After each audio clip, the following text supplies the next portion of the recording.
Hello students, मैं हूं professor Arif Sheikh. आज मैं आपके लिए लाया हूं question number 2, explain the implication of national agriculture policy 2000। ये भी क्वेश्चन जो है मॉड्यूल 2 का है, economics. National agriculture policy in India was announce on 28 July 2000। Yes students, याद रखना ये डेट, वो वेरी वेरी इंपॉर्टेंट है। ये आपको एग्जाम्स में पूछे जा सकते हैं। क्या इम्प्लीकेशन किया है नेशनल एग्रीकल्चर पॉलिसी 2000 में? तो सबसे पहला पॉइंट आप देख सकते हो, सस्टेनेबिलिटी पे सबसे ज़्यादा ध्यान दिया गया है। सस्टेनेबिलिटी का मतलब होता है stability. The policy seek to promote sustainable agriculture. देखो यहाँ पर बोला है कि सस्टेनेबल एग्रीकल्चर को डेवलप करेंगे स्टेबिलिटी के साथ, ठीक है। अनस्टेबिलिटी नहीं होनी चाहिए। और ये कैसे होगा, स्टेबिलिटी कैसे आएगी? तो it can be done by adopting various measures. कुछ मेजर्स लिया जाएगा गवर्नमेंट द्वारा, जैसे कि using waste piece of land for agriculture. जो ज़मीन बंजर है, जो ज़मीन पे कुछ काम नहीं है, उस ज़मीन को वो लोग खेती बाड़ी के लिए यूज़ करेंगे। And avoiding use of agriculture land for non agriculture purpose. मतलब कि जो एग्रीकल्चर ज़मीन है, जिसकी मट्टी नमी है, जिसके मट्टी में फर्टिलाइज़र्स मतलब डालो तो आप इजीली खेती हो सकती है, तो उस पर आप नॉन एग्रीकल्चर काम मत करो, जैसे कि कंस्ट्रक्शन ऑफ हाउस मत करो, उसको रहने दो एग्रीकल्चर्स के लिए, बराबर ना। Adoption of rain water harvesting techniques, ठीक है। जो गांव में जहाँ पे पानी की किल्लत है, कमी है, तो वहाँ पे रेन वाटर हार्वेस्टिंग, पानी जो आता है बारिश का, उसको बचाओ, उसको कैसे सुरक्षित कर सकते हैं। वहाँ पे गड्ढे बना के, बंड्स बना के, वहाँ पर वेल बना के, वहाँ पर वो लोग पानी को स्टोर करके रख सकते हैं, ताकि वो पानी का सबसे ज़्यादा यूज़ कर सके एग्रीकल्चर में, ठीक है। तो फर्स्ट पॉइंट है स्टेबिलिटी। सेकंड है फूड न्यूट्रिशनल सिक्योरिटी। देखो, फूड और न्यूट्रिशनल सिक्योरिटी, ज़रूरी नहीं है कि देश में हर जगह पर एक जैसा क्लाइमेट होगा, एक जैसा ज़मीन होगी, जैसे एग्रीकल्चर जिससे अच्छा हो, ये सब जगह पानी अवेलेबल होगा, ये ज़रूरी नहीं है। तो जहाँ पर नहीं है, जिस चीज़ की कमी है, गवर्नमेंट को उस चीज़ पे काम करना चाहिए। जहाँ पे पानी की कमी है, तो वहाँ पानी के लिए सोर्स बनाना चाहिए। जहाँ पे मिट्टी में कुछ प्रॉब्लम है, तो वहाँ पे फर्टिलाइज़र्स के ऊपर सबसे ज़्यादा ध्यान देना चाहिए। जहाँ पर कहीं ना कहीं कुछ ना कुछ प्रॉब्लम्स हो सकते हैं, तो इसीलिए फूड एंड न्यूट्रिशनल सिक्योरिटीज़ करना बहुत ज़रूरी है। It can be achieve raising the productivity as well as production level, ठीक है। तो प्रोडक्शन लेवल को किस तरह से बढ़ाएंगे? तो याद दिया है, adoption of different strategy in each reason. देखो, हर रीजन का एग्रोनॉमिक क्लाइमेट, ठीक है, क्लाइमेट वहाँ का अलग होता है। कहीं बारिश ज़्यादा होती है तो कहीं बारिश कम होती है। एंड एनवायरमेंटल कंडीशन सबका अलग अलग होता है, ठीक है।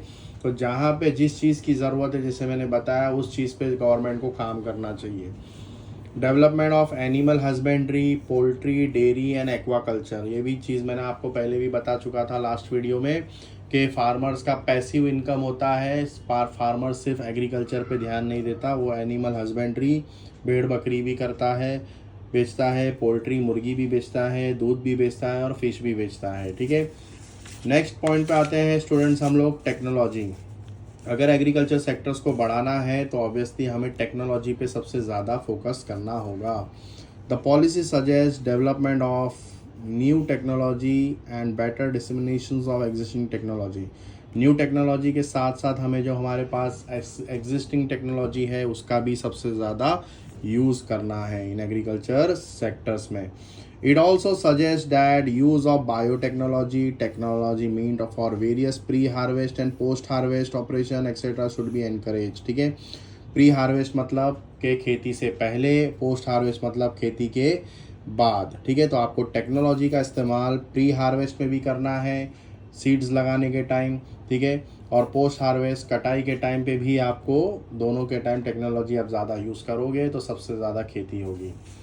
नेक्स्ट दिया है स्टूडेंट्स इन्वेस्टमेंट, ठीक है। सबसे ज़्यादा कमी जो है हमारे देश में वो है इन्वेस्टमेंट की। ये सेक्टर में इन्वेस्टमेंट की कमी होने की वजह से ही ये सेक्टर आगे नहीं बढ़ता। The policy aim to increasing, क्या इंक्रीजिंग करना है? इन्वेस्टमेंट। कहाँ पर? एग्रीकल्चर सेक्टर्स में। तो एग्जांपल दिया है यहाँ पर, large amount of investment is required for improving infrastructure facilities. जैसे मैंने आपको पहले भी बात किया था, इलेक्ट्रिसिटी को बढ़ाना है, ठीक है, converting waste lands into cultivable lands and so on. ये सारी चीज़ें जब आप इन्वेस्टमेंट इस पे करोगे तो डेफिनेटली डेफिनेटली एग्रीकल्चर सेक्टर्स बढ़ेगा। इनपुट्स, फार्मर को सबसे ज़्यादा ज़रूरत होती है इनपुट्स की।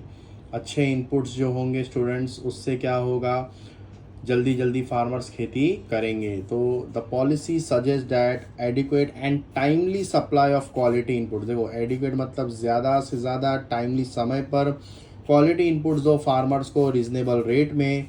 तो इससे इंश्योर होगा that essential to ensure that farmer specially small and marginal one get credit in time and on favourable terms. ठीक है, रीजनेबल रेट पे उनको क्वालिटी इनपुट्स दो। ठीक है, इट इज़ एसेंशियल। और बहुत ये भी ज़रूरी है कि इंश्योर दैट फार्मर जो स्पेशली स्मॉल और मार्जिनल फार्मर हो, उनको क्रेडिट जो उधार है पैसों का वो टाइम पे मिला जाए, और भी फेवरेबल टर्म्स में, मतलब कम ब्याज पे।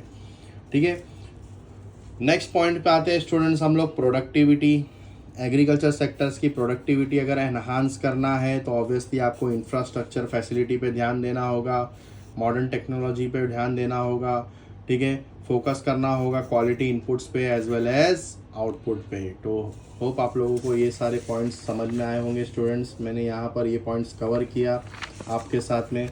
पहला पॉइंट है हमारा सस्टेनेबिलिटी, सेकंड पॉइंट है food and nutritional security, third point है हमारा टेक्नोलॉजी, फोर्थ पॉइंट है हमारा इन्वेस्टमेंट, फिफ्थ है इनपुट्स, और सिक्स्थ पॉइंट है हमारा प्रोडक्टिविटी। तो मिलते हैं स्टूडेंट्स हम लोग नेक्स्ट वीडियो में। कैसा लगा वीडियो, लाइक करो, सब्सक्राइब करो, शेयर करो।